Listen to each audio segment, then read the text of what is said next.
High school reunions are meant to be nostalgic, a chance to reconnect with old friends, laugh about awkward teenage memories, and see how everyone has changed.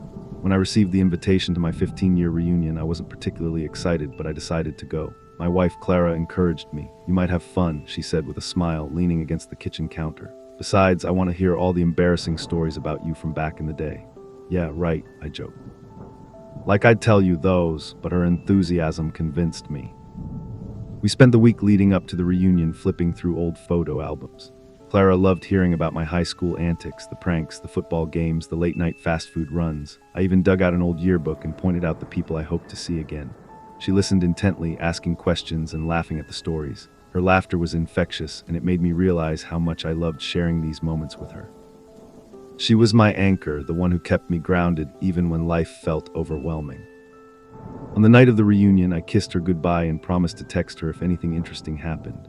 It was a 2-hour drive to my old hometown, and the nostalgia hit hard as I passed familiar landmarks. The old diner where we used to hang out after games, the park where I'd had my first kiss, the gas station where we'd buy snacks for road trips. Each place brought back a flood of memories. By the time I pulled into the school parking lot, I was ready to dive into the past.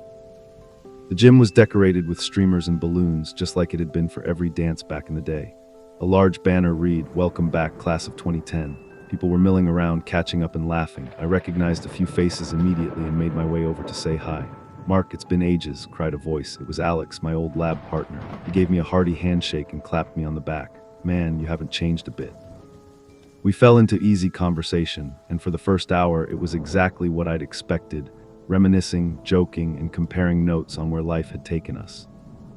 As the evening went on, I noticed something odd. No one asked about Clara. It struck me because I'd been talking about her all week. She was such a big part of my life that it felt natural to bring her up in conversations. "So, Mark, are you married?" one of my old friends asked. I nodded. "Yeah, Clara and I got married 5 years ago. She wanted to come tonight, but we couldn't find a sitter." Friend Sarah, I think her name was, tilted her head. "Clara, I don't remember her." "Well, she didn't go to this school," I said with a chuckle. "We met in college." Sarah frowned. "Oh, I just thought you dated." She trailed off, her brow furrowed. "Dated who?" I asked, genuinely curious. She shook her head. "Never mind, I must be mixing you up with someone else." That moment stuck with me, but I brushed it off as a simple misunderstanding. People's memories get fuzzy after so many years, but then it happened again and again. "Who's Clara? Wait, you're married? I don't remember you mentioning her in college." It was getting eerie. By the time I sat down at one of the cafeteria tables to eat, I was feeling distinctly unsettled. How could no one know about Clara? I'd talked about her plenty of times. We'd been married for 5 years. She was real. I scrolled through my phone to find a picture of us, ready to show anyone who asked, but as I swiped through my gallery, my stomach dropped. All the photos of Clara were gone. I blinked, confused. I could see the thumbnails for other pictures, vacations, birthdays, random selfies, but every image of Clara was just a blank gray square. I tapped on one, hoping it was a glitch, but it wouldn't load. Panic started to creep in. I went to my social media accounts, looking for posts or pictures of her, but her profile was gone. The posts where I tagged her were gone. Even the comments she'd made on my posts had disappeared. "What the hell?" I muttered. "Everything okay?" Alex asked, sitting down across from me. I looked up at him, unsure of how to explain. "Yeah, just my phone's acting weird." He nodded, distracted. "Hey, do you remember that time we got detention for sneaking into the teacher's lounge?" I forced a laugh, but my mind was racing. Something was very wrong. When I left the reunion that night, my head was spinning. I'd spent hours talking to people who should have known me, who should have remembered my wife, but it was like she'd never existed. I tried calling Clara on the drive home, but the call went straight to voicemail. By the time I pulled into the driveway, it was almost midnight. The house was dark except for a single light in the living room. I stepped inside, calling her name. "Clara," no answer. I checked the living room, the kitchen, the bedroom. She wasn't there. Her car wasn't in the driveway either.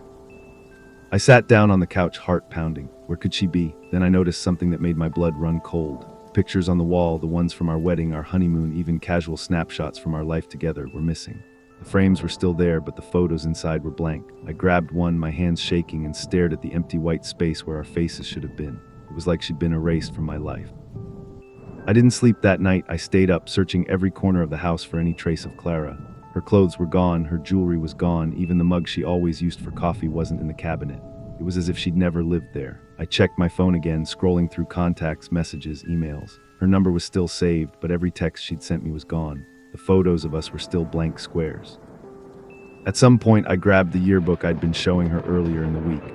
I flipped through it, looking for the annotations she'd made, little notes about people she thought were interesting or funny, but the pages were clean. There was no sign anyone had touched it. I felt like I was losing my mind. When the sun came up, I decided to call her parents. Maybe she'd gone to visit them. Maybe this was all some elaborate prank. Her mother answered on the first ring. "Hello," she said, her voice cautious. "Hi, it's Mark. Is Clara with you?" There was a long pause. "I'm sorry, who?" My heart sank. "Clara, your daughter, my wife." Another pause, this one longer. "I don't know who you're talking about," she said finally, her voice trembling. I started to protest, but the line went dead. I spent the rest of the day trying to piece together what was happening. I combed through old documents, bank statements, anything that could prove Clara existed. But every record, our marriage license, her driver's license, even her medical records, was gone. It wasn't just like she'd disappeared, it was like she'd never existed at all. And I was the only one who remembered her. After that unnerving call to Clara's parents, I knew I needed to take a different approach. I drove to the courthouse downtown to search for our marriage license. I remembered the day vividly, Clara's nervous laughter as she signed her name, the way she teased me for smudging my signature. It was a cornerstone of our life together, and I was determined to find it. When I arrived, the clerk at the records desk gave me a tired smile. "What can I help you with?" "I need a copy of my marriage license," I said, trying to keep my voice steady. "Mark Thompson and Clara Thompson, it should be under both our names." She nodded and began typing into her computer. After a moment, her brow furrowed. "I'm not seeing anything under either of those names. Are you sure it was filed in this county?" "Positive," I said quickly. "We got married here 5 years ago." She typed a bit more, then shook her head. "I'm sorry, but there's no record of that. Maybe it was filed in a neighboring county." "No, it was here," I insisted. "Can you check again?" She gave me a sympathetic look. "I've checked all our databases. If it's not showing up, then it wasn't filed here. I'm sorry." Frustrated, I thanked her and left. My mind was racing. How could our marriage license just vanish? It didn't make sense. Unless I drove back home, my knuckles white on the steering wheel. The idea that Clara might never have existed gnawed at the edges of my sanity. I couldn't accept it. There had to be an explanation, some logical reason for all of this. When I got home, I went straight to my computer. If physical records were missing, maybe there was something online. I searched our names together, Mark and Clara Thompson. Hundreds of results came up, but none of them were about us. No wedding announcements, no tagged photos, no mentions of our life together. I dug deeper, searching through old emails and social media posts. Every message I'd ever sent to her was gone. The group chats where she'd chimed in were still there, but her responses had been wiped clean. It was like she'd been systematically erased. I opened our shared bank account, my heart pounding. The account still existed, but all the transactions involving Clara were missing. Her name wasn't on the account anymore, it was just me. That was when I noticed something else. The balance was higher than it should have been, a lot higher. Every purchase Clara had ever made was gone. It was as if she'd never touched the money. I slammed the laptop shut and leaned back in my chair, breathing heavily. My reality was unraveling, and I had no idea how to stop it. The next day, I decided to visit some old friends. I figured if anyone could help me piece this together, it would be them. I started with Chris, my best man at the wedding. He and I had been close since high school, and I was sure he'd remember Clara. When I showed up at his house, he greeted me with a grin. "Mark, long time no see. What brings you here?" I hesitated, then said, "I need to talk to you about something. It's important." "Sure, come on in," he said, leading me to the living room and offering me a beer. "So what's up?" I took a deep breath. "Do you remember Clara?" His expression didn't change. "Clara who?" "My wife," I said, my voice shaking. "You were the best man at our wedding. You gave a speech about how we were perfect for each other." Chris laughed nervously. "Mark, are you feeling okay? You've never been married." I stared at him, my heart sinking. "Of course I've been married, you were there." He shook his head. "I think you're confused, man. I've known you for years and you've always been single. Hell, I've been trying to set you up with people forever." I stood up, my hands trembling. "No, that's not right. You gave a speech. You made a toast. I have pictures of you at the wedding." Chris's face softened. "Mark, maybe you should see someone, a doctor maybe. It sounds like you're going through something." I didn't respond, I just left. Over the next few days, I visited everyone who'd been at the wedding, friends, family, coworkers. Every single one of them gave me the same response. They didn't remember Clara, they didn't remember the wedding. To them, it had never happened. By the end of the week, I was completely alone. That night, I sat in the dark, staring at an old photo album. It was one of the few things I hadn't checked yet. My hand shook as I flipped it open. The first page was blank, so was the second and the third. I flipped through the entire album, my panic growing with each empty page. All the photos that should have been there. First Christmas together, our trip to the Grand Canyon, our lazy Sundays on the couch were gone. The captions I'd written beneath them were still there, mocking me with their absence. Clara's first time seeing snow, our anniversary dinner at Panarotti's. She made me take this picture because she loved the sunset, but the pictures were gone. That's when I started hearing the whispers. At first, I thought it was the wind. Late at night, when the house was quiet, I'd hear faint murmurs coming from the corners of the room. They were too soft to make out, but they sent chills down my spine. One night, I couldn't take it anymore. I turned on every light in the house and shouted, "Who's there?" The whispers stopped. I stood there, my heart pounding, waiting for something, anything, but nothing happened. After a while, I turned the lights off and went back to bed. That was the first time I dreamed about the void. In the dream, I was standing in a vast, empty space. The ground beneath me was black and featureless, stretching out endlessly in every direction. Above me, the sky was a swirling mass of stars, but they didn't look right. They shifted and pulsed like living things, and their light felt cold. In the distance, I saw a figure. It was too far away to make out, but I felt drawn to it. As I walked closer, the stars above me began to dim one by one. The darkness closed in, pressing against me, suffocating me. When I finally reached the figure, I saw that it was Clara. She was staring at me with empty eyes, her face pale and lifeless. Her lips moved, but no sound came out, and then I woke up. The dream lingered in my mind long after I woke up. Clara's empty eyes, the void swallowing the stars, the whispers that seemed to follow me even into wakefulness. It all felt too real to dismiss. I started to question my own sanity. Was I losing my mind, or was something more sinister at play? I spent the next few days avoiding sleep. Every time I closed my eyes, I felt that oppressive darkness creeping in, pulling me back to that void. Coffee and energy drinks became my constant companions as I threw myself into research, hoping to find answers. I scoured the internet for anything that might explain what was happening. Stories of people being erased from existence, accounts of shared hallucinations, even forums dedicated to supernatural phenomena. Most of it was nonsense, but a few threads stood out. They spoke of cosmic entities, forces beyond human comprehension that could alter reality itself. The more I read, the more uneasy I became. These weren't just ghost stories, they felt like warnings. One post in particular caught my eye. It was buried deep in a forum about unexplainable disappearances. The user claimed they had lost someone, a brother who had been erased from reality. The details were eerily similar to my own experience, missing photos, altered memories, and an overwhelming sense of being watched. The post ended with a cryptic warning: don't look for them. The more you search, the closer you get to the truth, and the truth is dangerous. It's better to forget. I stared at the screen, my heart pounding. Forget? How could I forget Clara? She was my wife, my partner, my everything. Giving up wasn't an option. One night, as I sat in the living room surrounded by empty coffee cups and crumpled notes, the whispers returned. This time they were louder, clearer. "Mark," I froze, my skin crawling. The voice was faint, almost drowned out by the hum of the refrigerator, but I'd heard it. Someone had said my name. "Who's there?" I called, my voice trembling. The whispers didn't respond. Instead, they grew louder, overlapping and echoing until they filled the room. It was as if 100 voices were speaking at once, each one vying for my attention. "Mark, find us the truth." I clutched the arm of the couch, my knuckles white. "What do you want?" The whispers stopped for a moment. The silence was deafening. Then a single voice spoke, low and guttural. "She's not lost, she is taken." My blood ran cold. Taken by what or by whom? Before I could gather my thoughts, the room plunged into darkness. The lights flickered and died, leaving me in pitch blackness. I fumbled for my phone, but the screen wouldn't turn on. The whispers started again, louder this time, and I felt a presence, something massive and unseen, looming over me. And then, just as suddenly as it began, it was over. The lights came back on and the whispers vanished. I sat there shaking, trying to process what had just happened. The next day, I decided to visit the reunion venue. Something about that night felt off, like it had triggered whatever was happening to me.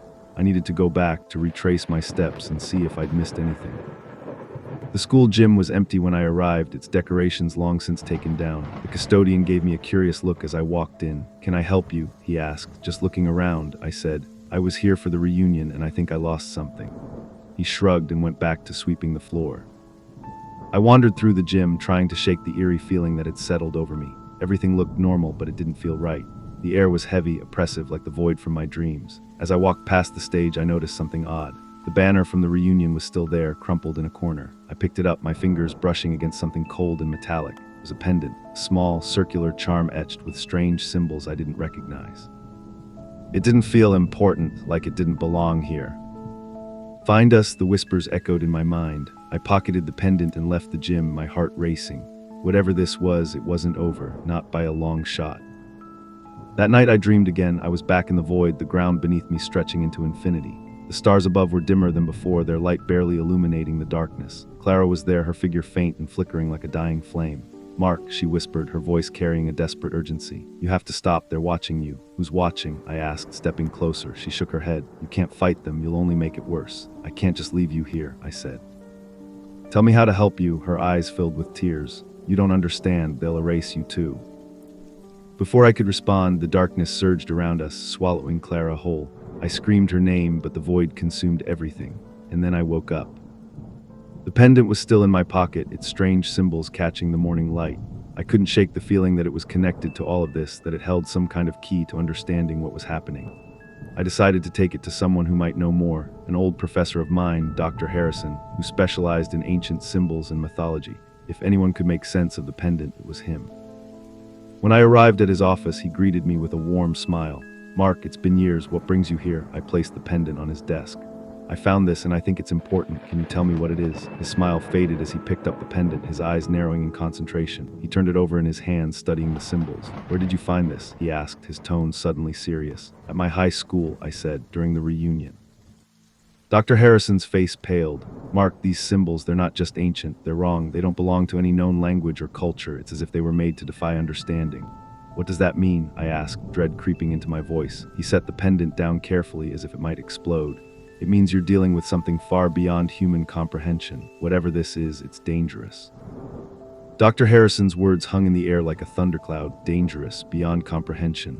I felt a chill run down my spine as I stared at the pendant, now sitting ominously on his desk. For a moment, I debated leaving it there, walking away, and pretending this nightmare wasn't happening. But deep down, I knew I couldn't.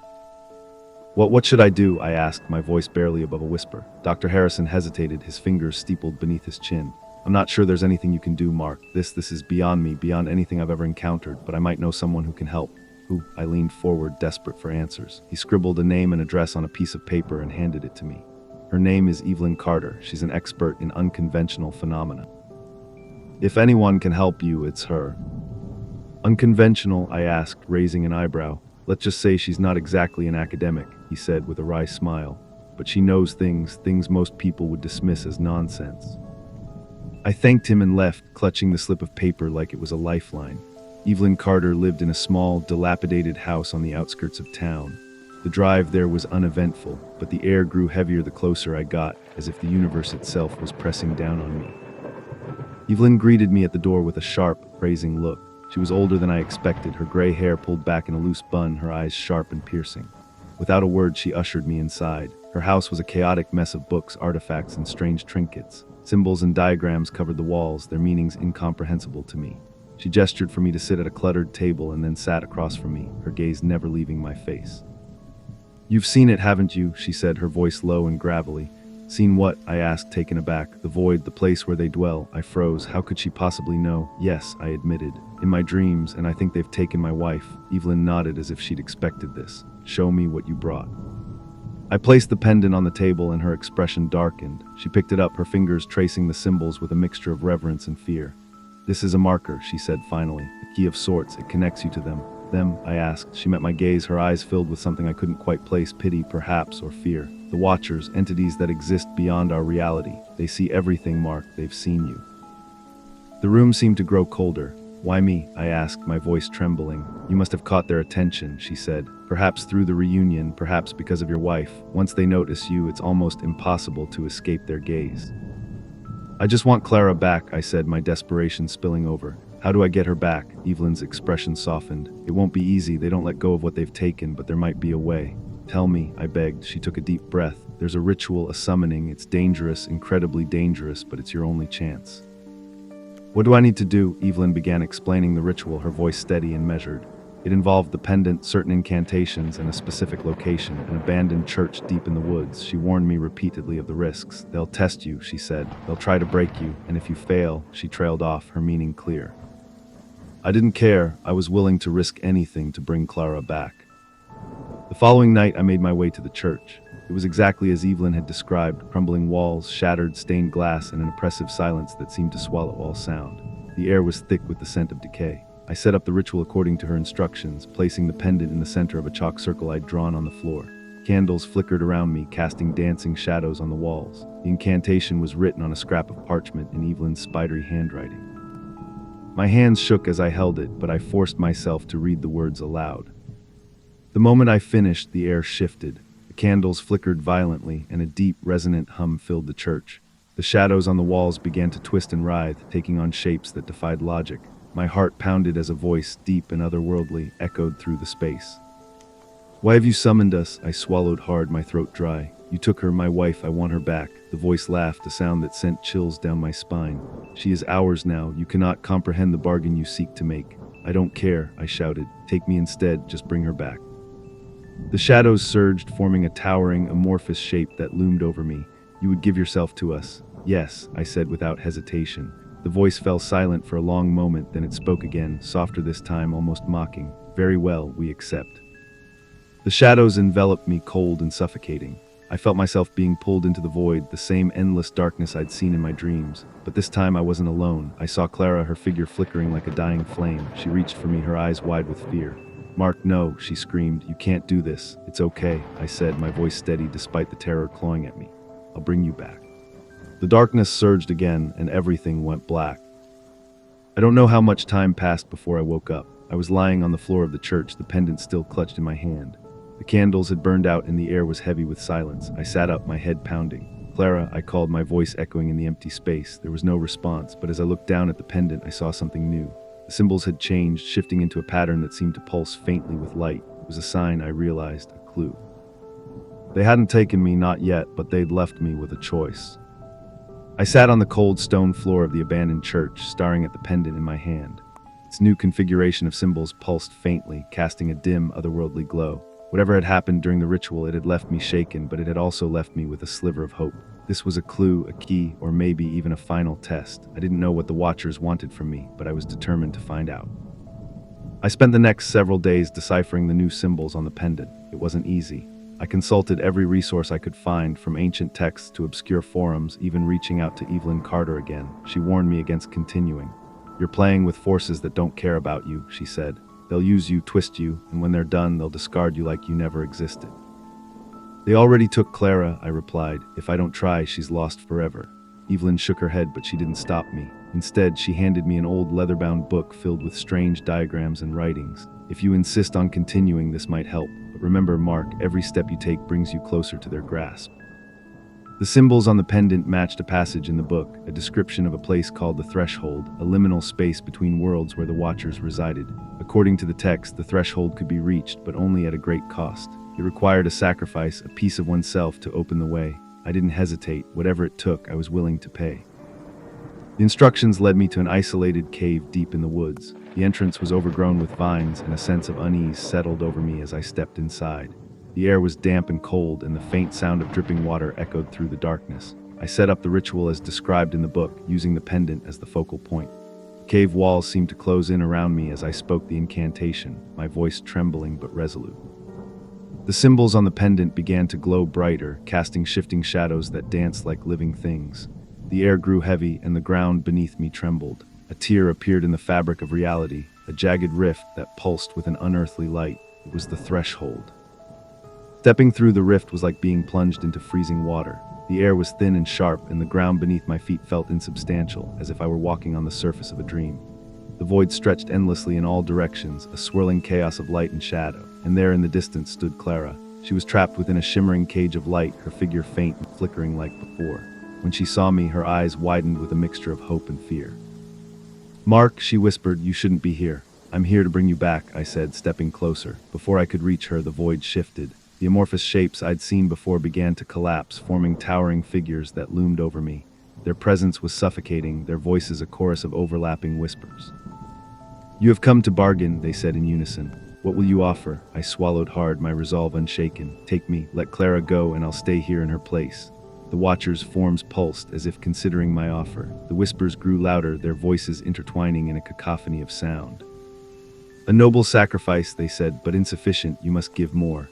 "More?" I asked, my voice trembling. "What more can I give?" The Watchers shifted again, their forms becoming more defined, almost humanoid. One stepped forward, its presence more oppressive than the others. "We will take your memories," it said. "All that you are, all that you have been. You will remain here as a hollow vessel, forgotten by the world." I hesitated. The thought of losing myself entirely was terrifying. But then I looked at Clara, her face filled with despair. She was worth it. She was worth everything. "I agree," I said, my voice steady. The Watchers didn't respond. Instead, they surged forward, their forms enveloping me. I felt a searing pain as they reached into my mind, pulling at the threads of my identity. Memories flashed before me, childhood, friendships, moments with Clara, all slipping away like sand through my fingers. Through the haze, I saw Clara's cage dissolve. She ran toward me, her voice a distant echo. Mark, no, but it was too late. The last thing I saw was her face, tears streaming down her cheeks, before the void consumed me completely. When I woke up, I was lying in a hospital bed. The room was sterile and quiet, the hum of machines the only sound. A nurse entered, her expression kind but unfamiliar. "You're awake," she said. "You gave us quite a scare." I tried to speak, but my throat was dry. She handed me a glass of water, and I sipped it gratefully. "What happened?" I asked, my voice hoarse. The nurse hesitated. "You were found unconscious in the woods. Do you remember how you got there?" I shook my head. My mind was a blank slate. I couldn't remember anything, not my name, not my past, not even why I'd been in the woods. "Don't worry," she said gently. "We'll help you figure it out." Months passed, and I rebuilt my life as best as I could. I found a small apartment, a job, and a sense of routine. But every so often, I'd catch glimpses of something just out of reach, a face in a crowd, a fragment of a dream, a feeling of loss that I couldn't explain. And then one day I saw her. She was walking down the street, her face familiar yet elusive. My heart raced as I called out to her. "Clara," she turned, her eyes meeting mine. For a moment, recognition flickered across her face, but then she shook her head, a sad smile on her lips. "I'm sorry," she said. "Do I know you?" I wanted to explain, to tell her everything, but the words wouldn't come. Instead, I watched as she walked away, her figure disappearing into the crowd. Deep down, I knew the truth. I had saved her. She was free, but I was just a shadow, a fragment of a forgotten life, and the watchers were still watching.